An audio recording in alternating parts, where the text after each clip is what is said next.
Assalamualaikum warahmatullahi wabarakatuh. Perkenalkan, nama saya Muhammad Farid dengan NIM 250401020047 dari kelas IF 203. Pada kesempatan kali ini saya akan mempresentasikan mengenai struktur data majemuk linear menggunakan Python. Mata kuliah ini adalah struktur data algoritma, yang mana kita akan membahas beberapa struktur data fundamental seperti array list, terus ada stack, ada queue, dan juga ada linked list.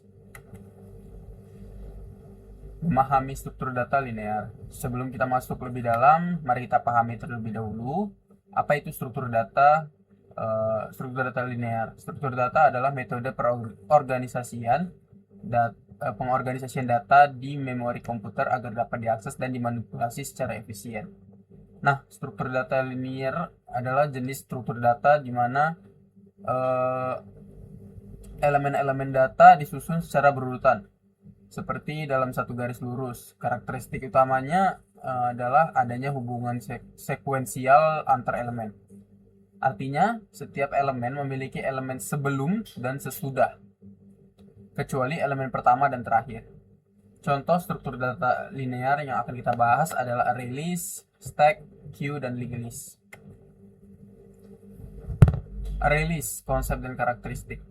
Kita mulai dengan array list. Secara definisi, array list adalah kumpulan elemen data dengan tipe yang sama yang disimpan pada lokasi memori yang berurutan. Konsep penting di sini adalah sistem indeks. Setiap elemen dalam array list dapat diakses secara langsung menggunakan nomor indeksnya, yang umumnya dimulai dari 0. Ini memungkinkan akses yang cepat ke elemen manapun.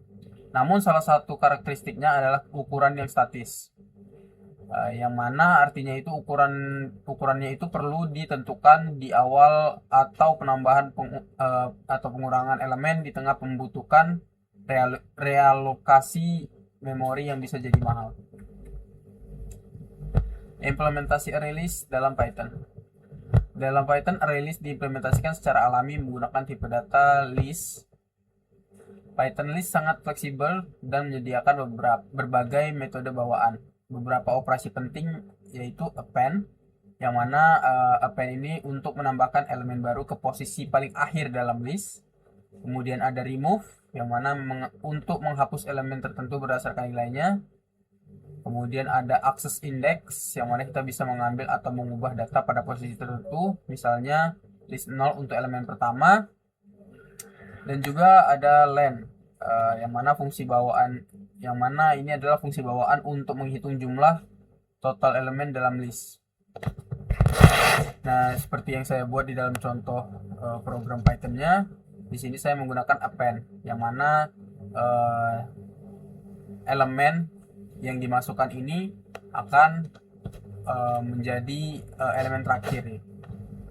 Jadi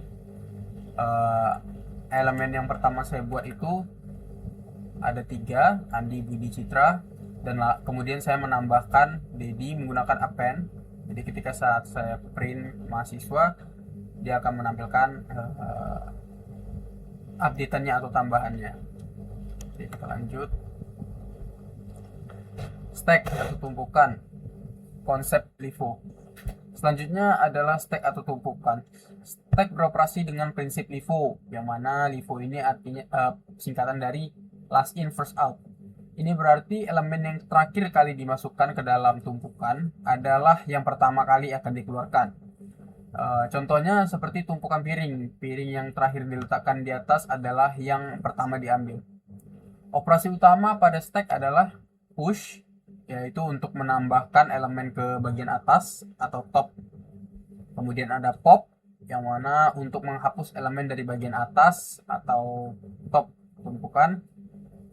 Kemudian ada pick, yang mana untuk melihat elemen teratas tanpa menghapusnya.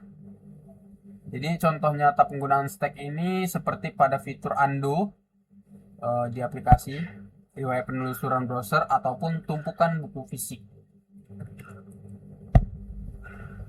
Nah, untuk implementasi stack dalam Python. Implementasi stack dalam Python dapat dilakukan dengan mudah menggunakan list. Python list menyediakan metode yang cocok untuk operasi stack. Yang pertama ada append. append digunakan sebagai operasi push untuk menambahkan elemen ke akhir list yang kita anggap sebagai atas tumpukan. Dan juga ada pop yang digunakan sebagai operasi pop untuk menghapus elemen dari akhir list, yaitu elemen ke atas. Nah, di sini contoh yang saya buat ini, di sini saya menggunakan append dan pop. Jadi pertama stack append ini saya masukkan dulu 3 elemen 10, 20, 30. Lalu ketika di print akan muncul stacknya sudah sesuai 10, 20, 30 akan berurutan. Dan lalu saya menggunakan operasi pop, yang mana operasi pop ini untuk menghapus. Jadi nantinya itu dia akan menghapus yang terakhir, yang elemen terakhir yang dimasukkan, yaitu yang 30.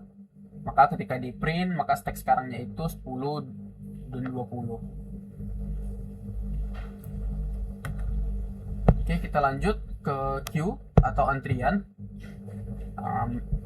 Queue atau antrian ini dia konsep FIFO ya. Di queue ini dia berbeda dengan stack. Queue ini beroperasi dengan prinsip FIFO, yang mana FIFO itu singkatan dari first in first out, yang artinya elemen yang pertama kali masuk ke dalam antrian akan menjadi pertama kali keluar. Konsepnya sama seperti antrian di kehidupan nyata. Operasi utama pada queue adalah NQ, yang mana untuk menambahkan elemen ke posisi belakang atau rear. Kemudian ada DQ, yang mana tugasnya untuk menghapus elemen dari posisi depan atau front. Contoh nyata dari queue adalah antrian pasien di rumah sakit, antrian dokumen pada printer, atau pemrosesan pesan pada sistem komputer. Nah, implementasi queue dalam Python, untuk implementasinya sendiri kita bisa menggunakan modul collections dan kelas DQ. Yang mana DQ ini dia bisa lebih efisien dibandingkan list biasa untuk operasi di kedua ujung. Operasi append dapat digunakan untuk NQ dan pop left untuk DQ. Jadi seperti di contoh saya ini,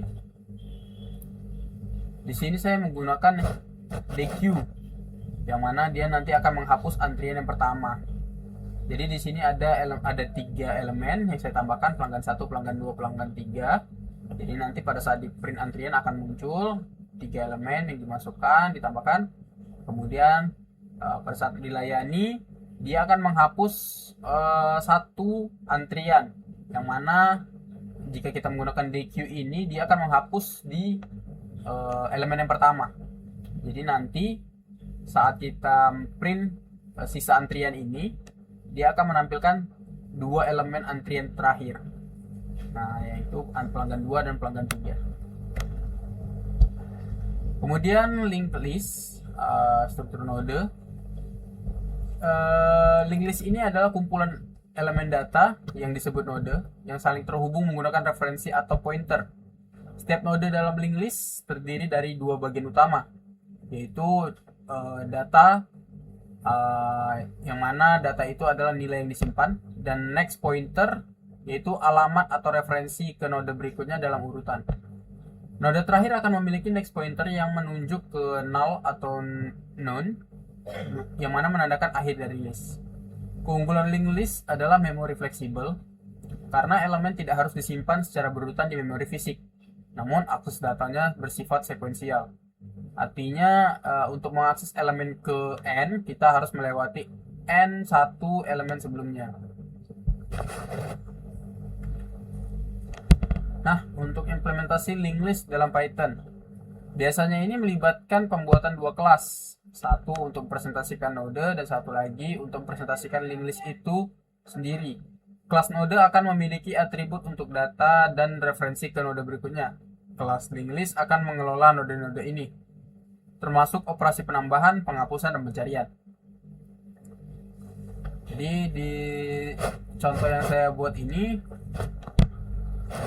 seperti yang saya buat di sini, dia melakukan pengurutan penulisan.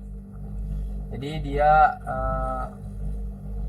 diminta untuk melanjutkan listnya ini. Oke, kemudian analisis perbandingan struktur data. Di sini untuk membantu kita memilih struktur data yang tepat, mari kita bandingkan keempatnya. Struktur data release, dia prinsip utamanya berbasis indeks, yang mana akses datanya itu sangat cepat. Dan untuk penambahan dan penghapusannya itu dia mudah di akhir dan mahal di tengah. Kemudian ada stack, yang mana dia prinsip utamanya itu LIFO, last in atau last in first out. Dan akses datanya itu terbatas, hanya top saja, yang atas saja. Kemudian penambahan atau penghapusannya itu dia bisa menggunakan operasi push atau pop. Kemudian ada queue, yang mana prinsip utamanya itu FIFO, first in first out. Dan akses datanya itu dia terbatas, hanya front.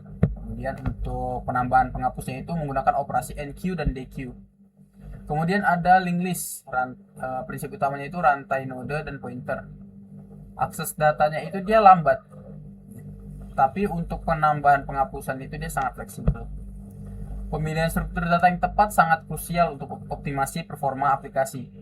Setiap struktur memiliki kelebihan dan kekurangannya masing-masing, tergantung pada kasus penggunaan.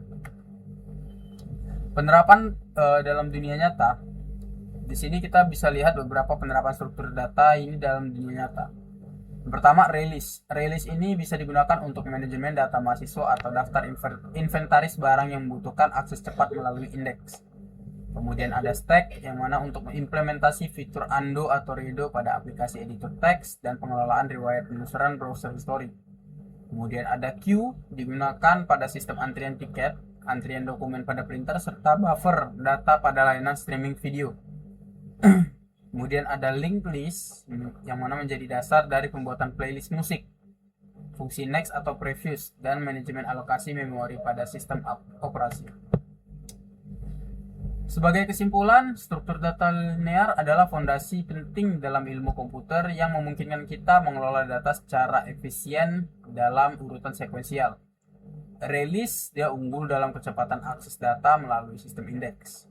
Stack dan queue krusial untuk alur kerja LIFO dan FIFO yang terstruktur, seperti manajemen tugas atau antrian. Sementara itu, linked list memberikan fleksibilitas tinggi dalam alokasi memori dinamis, cocok untuk data yang ukurannya sering berubah. Memahami perbedaan dan kapan menggunakan masing-masing struktur data ini adalah kunci untuk membangun aplikasi yang efisien dan scalable.